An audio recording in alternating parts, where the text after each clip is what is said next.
During the 18th and 19th centuries, Britain, Spain, Portugal and France, Holland and Belgium established far-flung empires that girded the globe. The wealth of Asia, America, Africa, and the South Seas poured into the capitals of Europe. Late in the 19th century, the nation of Germany was formed from a number of previously independent states. This new nation was quick to join in the rivalry for overseas possessions. The leading province of mighty Germany was Prussia, which had long been respected as a world power in itself. The monarchs of Prussia and their military leaders soon set to work to make their empire the foremost power in Europe, and thus in the world. Meanwhile, the older powers on the continent, especially England, France, and Russia, were unwilling to see this come about. In the years following Germany's creation, her leaders and the leaders of the other countries engaged themselves in a fierce competition to build up military might and political influence. A complicated network of alliances was established, by which each sought to gain the upper hand in the event of war. It was England's policy to try to keep these alliances so arranged that neither side was ever very much stronger than the other. She believed that this balance of power would maintain peace among the nations. How cruel a delusion this belief was, we shall soon see. For as a result of this policy, a seemingly isolated event in southeastern Europe was soon to draw most of the people of the world into a grim and bloody struggle. It happened this way. In June 1914, the world was shocked by the news that the heir to the throne of Austria Hungary had been shot at Sarajevo in Bosnia. The Archduke Franz Ferdinand and his wife had been on their way to the theater when they were cruelly murdered. The assassin was a young student who sought to liberate his province from Austro-Hungarian control.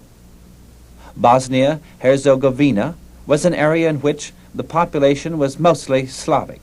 Its people naturally sought to live under the rule of a Slavic government, such as that of nearby Serbia. Serbia, too, hoped to see the Austro-Hungarian Empire retreat from Eastern Europe, and the Serbians had long agitated for this principle of nationalism. Nationalism means that people of a particular culture ought to be governed by people of their own stock. This concept was just coming alive in Europe at this time, and Serbia was strongly in favor of it. It would, however, have spelled the dissolution of Austria Hungary, which was comprised largely of small groups of people with various backgrounds. Therefore, rivalry and ill-feeling between Austria-Hungary and Serbia had been brewing for some years when the terrible murders occurred. Consequent to this event, Austria-Hungary, claiming that the assassination had been planned by Serbians, declared war on Serbia. She first gave the Serbian government a list of 10 demands as an alternative to war. The Serbians agreed to all but 2 of the demands, which they wished to consider further before deciding upon. The Austro-Hungarian government, however, considered this reply unsatisfactory. Outraged at the death of the Archduke, and determined to crush this evil concept of nationalism which threatened to end its days of glory, the leaders of Austria-Hungary chose a path which led to disaster. Now we shall see how England's clever policy of interlocking alliances backfired. First of all, Russia, an ally of Serbia, massed troops along the Russian borders. Tsar Nicholas II announced his intention not to see Serbia crushed. Russia, as the leading Slavic state, had long posed herself as the protector of the Slavic peoples. Thus, she managed to extend her influence, hoping at length to create a mighty union of all the Slavic states, with herself at the helm. With a seemingly limitless supply of manpower, Russia was considered the most formidable of the nations opposing Austria-Hungary and her ally, Germany. While these immense forces of the Tsar were being called together, the balance of power began swinging wildly throughout Europe. France, bound by treaties of friendship with Russia, mobilized her army. More than 40 years earlier, the French, under Napoleon III, had fought a war against Prussia. Prussia was, at that time, attempting to unite Germany under its banner, and the defeat of France was essential to her plan. Therefore, the Prussians, led by their famous Iron Chancellor von Bismarck, captured the French Emperor and crushed his army at the Battle of Sedan. The peace terms which the Prussians imposed upon their opponents were severe. Bitterness between the French and Prussians thus smoldered for long years. Furthermore, the French had now come to fear the very existence of the seemingly invincible German Empire. They therefore saw the mobilization of the Russian armies as a golden opportunity to crush Germany once and for all. It was believed that the Germans would be helpless if attacked from both the east and the west in this way. Somewhat to the surprise of the French, however, an ambitious Germany, which had encouraged Austria Hungary's action, declared war on both Russia and France. Wilhelm II, Kaiser of Germany, was more than willing to gamble everything for the continent of Europe and domination over the world. His nation's military leaders had always feared being caught between two hostile powers, as the map shows this case to be. Nevertheless, Wilhelm and his staff of generals had great faith in their armies. They believed that they could hold the slowly forming Russian forces at bay while they crushed France quickly. For long years they had been working on a plan called the Schlieffen Plan after the general who first devised it for the conquest of France. Now the Schlieffen Plan was put to the test. On August 3, 1914, Germany used the historic invasion route through Belgium to attack France. Belgium had been declared neutral in numerous treaties signed by all the European powers.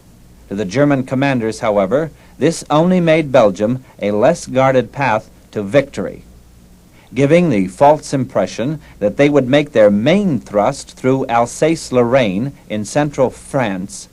The Germans caused the French to drop their guard in the north. Then, after being refused passage by the Belgian government, the bulk of the German armies, millions of men in all, smashed through that tiny country in a bold move which was meant to carry them right into Paris. This act, however, did not go unnoticed by the wary British government. Almost immediately, aroused by the German invasion of Belgium, Great Britain entered the war. The German Chancellor, von Bethmann-Hollweg, had declared the treaty which assured Belgium's neutrality to be a mere scrap of paper. It was more than that to the British, however. Engaged in a stiff competition for naval supremacy with Germany, they dared not let the shores, which lay closest to their island nation, fall into the Kaiser's hands. Furthermore, England did not want to see Europe become a German empire. Such an event would ultimately mean the ruin of her own prosperity and influence. At this point, let's look at the map and see how the opposing sides lined up at the outbreak of this bloody conflict. Britain, France, Russia, and the nations fighting with them were called the Allies. The Allies had by far more men and resources than their enemies.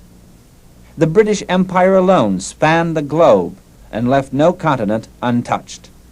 The Allies had the disadvantage, however, of being separated from one another. Besides this, the much hoped-for two-front war was never really to materialize. The Russians, with all their millions of men, were too slow in preparing a force large enough to confront the Germans. When they were ready, their first move was to invade East Prussia. There, at the Battle of Tannenberg, the German general von Hindenburg smashed them and forced them into a scattered retreat. Although they met with greater success against Austria Hungary, all in all, Russia proved to be ineffectual. As we shall later see, the French showed themselves to be far more worthy adversaries, although they were at first thought of as weak. Having seen something of the Allied forces, let's now turn to their opponents. Germany, Austria Hungary, Turkey, and Bulgaria made up the Central Powers. Of these nations, only Germany was truly powerful. Austria Hungary had once been a great and feared empire, but now her day had passed. She was not even able to defeat the Serbians, and meanwhile the Russians overran her province of Galicia. Turkey was likewise feared more for her past glories than for her present strength. She was soon known as the sick man of Europe. Bulgaria was a small mountainous kingdom with a scanty population. Germany, however, was only reaching the prime of her power, a power which was catastrophically wasted in brutal warfare twice during the 20th century. What other nations participated in the First World War? Italy, an ally of Germany, did not join the Central Powers. Later in the war, she joined the Allies. The Italian people had never liked the treaty with the Central Powers. Finally, in 1915, Italy put an army of 1.5 million men into the field against Austria Hungary. It was not until 1916 that she declared war upon Germany.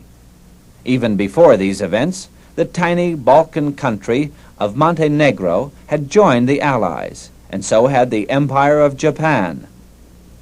We have seen that the war was the result of many long, smoldering feuds. However, the most important reason for the war was the ambition of German leaders to gain control of the nations in southeastern Europe.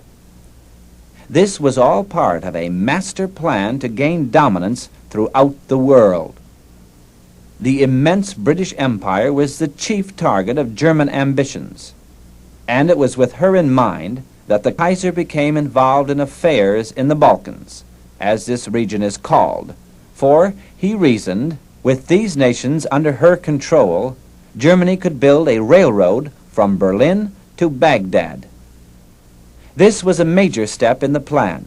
It would give Germany access to some of the most important trade routes of the world. Over this railroad, Germany could send her products to the Near East. This would increase both her influence and her treasury. Even more important, she could bring oil and other raw materials to Germany. Thus, her ever-growing military machine would be benefited. The newly developing techniques of modern warfare made oil essential to the Germans. However, most of the world's oil trade was in the hands of England, as was the trade in spices, rubber, tea, and many, many other products. There was actually more to the rivalry between these powers than just the desire for national wealth. Wilhelm II, who was the grandson of Queen Victoria of England, had a deep and unreasoning hatred for his British cousins, and he was determined to see them humbled by his own empire. In view of this, we can see another part of his plan taking shape, for by winning control of southeastern Europe and the Near East, Germany could seize the Suez Canal and cut Britain off from India. The Suez Canal has been called the lifeline of the British Empire. To defend this route of trade, England has fought more than one war. Without it, her worldwide network of commerce would be virtually ruined. Jealous of England's exalted position, Germany was ambitious to acquire colonies and build a mighty empire. She had come late to the scene and had only managed to gain control of some African and South Pacific territory. The Kaiser's appetite was far greater than that, however. He saw no reason why his empire should not control the destinies of all men. In a grim sense, he achieved his goal. Let's turn now to the field of battle and see how the war was fought. Thanks to the carefully devised Schlieffen plan, early in the war the Germans forced the French and the British back to the Marne River in France. Von Schlieffen himself had died some years earlier with the words, "Keep the right wing strong," upon his lips. By this, he referred to the army which struck at the Allies through Belgium. The German General Staff, however, had not followed his advice and had somewhat reduced the numbers of men there. Even so, the Allies were hurled back before seemingly irresistible waves of German troops. It seemed for a while as though Paris itself would fall, as the battle lines came within 25 miles of that city. However, the force of the German drive was spent. Having failed to follow the Schlieffen plan exactly, the General Staff was unable to see it through to its conclusion. The Allies made a stand at the Marne, and for 4 days they managed to stand off the invaders. Both sides suffered terrible losses, but at length the Germans were forced to retreat. The Allies pursued them, hoping to drive them from France, but they only went as far as the north bank of the Ain River. Here the Germans dug themselves into trenches to hold the line. They had no intention of giving up their valuable territorial gains. In short order, the Allies arrived and struck a counter-blow. It failed. Thereupon, the British and French, unable to break the German defenses, also dug themselves into trenches. This was the beginning of the brutal trench warfare which took place on a line 500 miles long across the face of Europe. This line was called the Western Front. Along the Western Front, for 3 years the two armies faced each other without winning a decisive battle. Almost every day, men from one side or the other would charge at the enemy entrenchments, as is pictured here. Most often they were cut down by machine gun fire. Sometimes, however, they would close in deadly combat, using bayonets. The area in between the two hostile trench networks was called no man's land. While this stalemate was fought in the west, Germany found to her surprise that Russia was by no means a worthy foe. General von Hindenburg pursued the Russians into Poland and captured Warsaw from them. The Tsar lost 3 million men in dead and wounded during this campaign. His forces were permanently crippled. Furthermore, the Russians were driven from Galicia by combined German and Austrian forces. In October of the same year, Serbia was overrun, and an Allied expedition which tried to save her was repulsed and retreated into Greece. As these developments transpired on the land, the war at sea also became desperate. Both the Allies and the Central Powers needed food, arms, and munitions from overseas. As it became apparent that no quick, decisive victory would be forthcoming on land, shipping assumed paramount importance to the combatants. In a long, drawn-out war, victory would go to the nation which could hold out the longest, keeping its armies supplied with the things they needed. Realizing this, Britain used part of her navy to tie up the German warships in their home ports or in foreign harbors. She managed to impose a successful blockade upon Germany, while in other parts of the world, Britain's remaining warships swept German merchant ships from the seas. Germany had begun to build a giant navy of her own, and she proved to be a dangerous foe despite England's many years as mistress of the seas. In the South Pacific, the German Far Eastern Fleet wrought considerable damage upon British commerce and even sank a squadron of warships off Coronel, Chile. Admiral Sturdee, however, soon managed to sink 4 of the great dreadnoughts of the German fleet off the Falkland Islands. All in all, England's immense navy had the upper hand in curbing German activities on the ocean. However, a new development now occurred. Germany struck back at Britain by using her submarines to sink ships carrying food and supplies to the Allies. This method of fighting was very effective. In time, the Germans unleashed what they termed unrestricted submarine warfare. By this they meant that any vessel flying an Allied flag might be sunk on sight without warning. Sometime later, the only major sea battle of the war occurred off Jutland, Denmark. Although the British lost more tonnage, the Battle of Jutland ended the ambitions of Germany's navy to dominate the surface of Europe's waters. She would henceforth rely almost wholly upon her underwater craft. Besides the submarine, or U-boat, other weapons of grim potential were used at this time. Let's look at some of them. One of the terrible weapons of the war was poison gas.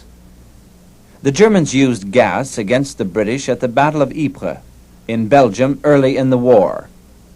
The British were forced to withdraw. Poison gas was not much used after that, however, because it was possessed by both sides, and none of the generals approved of it. Hand grenades, barbed wire, and machine guns make up only a partial list of the standard instruments used in World War I. Then, as the fighting dragged on, new weapons of war, such as tanks and liquid fire, were developed. The tank was invented in England. Its use might have ended the war quickly had its value been appreciated by the British generals. At this time also, the airplane, a recent invention, became a valuable weapon of war. It was used at first only for reconnaissance, as the opposing generals tried to study each other's movements. The pilots carried pistols and would fire at each other if they chanced to meet in the air. Improving upon this, machine guns were mounted on the fuselage. Thereafter, over France, airplane battles occurred for the first time in history. Small bombs were placed in the cockpits with the pilots. When they flew over enemy positions, they were able to drop these bombs by hand. From these humble beginnings have come our modern supersonic carriers of hydrogen weapons. Now, to see how much you can recall about the First World War, here are 6 statements. One of these statements is false, and the other 5 are true. Can you recognize the false statement? 1. The assassination of the heir to the throne of Austria Hungary was the spark that started World War I. 2. Britain, France, Russia, and the nations fighting with them were called the Allies. 3. Germany, Austria Hungary, Turkey, and Bulgaria made up the Central Powers. 4. Italy and Japan soon joined the side of the Central Powers. 5. Airplanes, tanks, poison gas, and liquid fire were used for the first time in this war. 6. German submarines sank many British ships carrying food and supplies to the Allies. Now let's see the correct statements together and learn which one was false. Things to remember. 1. The assassination of the heir to the throne of Austria-Hungary was the spark that started World War I. 2. Britain, France, Russia, and the nations fighting with them were called the Allies. 3. Germany, Austria-Hungary, Turkey, and Bulgaria made up the Central Powers. 4. Airplanes, tanks, poison gas, and liquid fire were used for the first time in this war. 5. German submarines sank many British ships carrying food and supplies to the Allies. The false statement was number 4 in the first group, which said that Italy and Japan entered the war on the side of the Central Powers. Actually, both nations fought against the Central Powers on the side of the Allies. Although the Germans managed to crush the Russian armies and force them out of the war, they were unable to defeat the French and British on the Western Front. A second thrust at Paris ended in defeat for them in the Second Battle of the Marne. At length, provoked by rash actions, the United States entered the war in 1917. Her untested might proved the deciding factor in the conflict. By the end of 1918, the Central Powers were exhausted, and they surrendered. Kaiser Wilhelm escaped a revolution by fleeing to neutral Holland. Thus ended what was called the Total War, the war of peoples, and, naively, the war to end all wars.